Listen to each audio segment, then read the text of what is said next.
Thousands of people have gathered in Merrion Square in Dublin city centre for a pro-life demonstration. The Unite for Life vigil was organised to show opposition to the government's decision to legislate for abortion in certain cases. Our reporter Will Goodbody is in Merrion Square.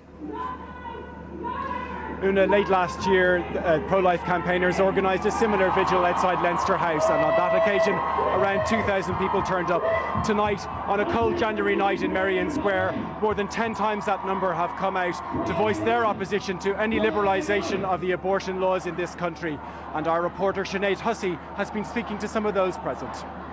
People came from all corners of the country to voice their concern in light of the government's commitment to introduce legislation and regulations to deal with abortion. I've come from Castlebar just to try and make some kind of difference.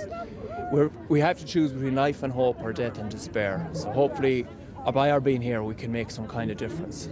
We've come from Cork and we're totally against abortion, and I'm very disappointed with the government, especially with the Fine Gael government, and I just hope that this won't pass.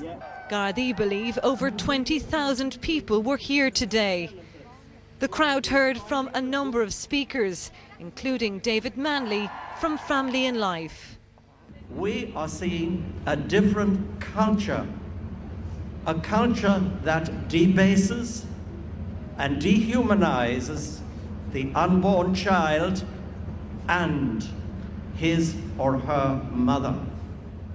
The crowd also heard from Tyrone GA manager Mickey Hart. Our focus today is on the need to protect unborn children fully in our laws. It is an innate part of our human nature to care for other human beings. Earlier, the newly formed Abortion Rights Campaign met for the first time. They held a protest here too today, calling on the government to publish its legislation on abortion before Easter.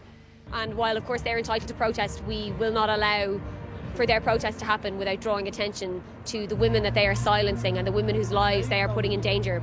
Sinead Hussey, RTÉ News, Dublin. The organisers of the vigil say they're thrilled with the numbers of people that have turned up. Of course, this can be partly attributed to the rallying call from the Catholic hierarchy, particularly Archbishop of Dublin, Dr. Diarmuid Martin, who called on people to turn up. He also attended a prayer service prior to this evening's vigil at a nearby church, and he's also asked priests everywhere to, I suppose, speak to parishioners and inform them and appraise them of the fundamental teachings of the Catholic Church when it comes to the issue of abortion. But of course the question is whether any of this will be taken on board by the government as it prepares that legislation to legislate for the X case. Back to you, studio. Thanks, Will.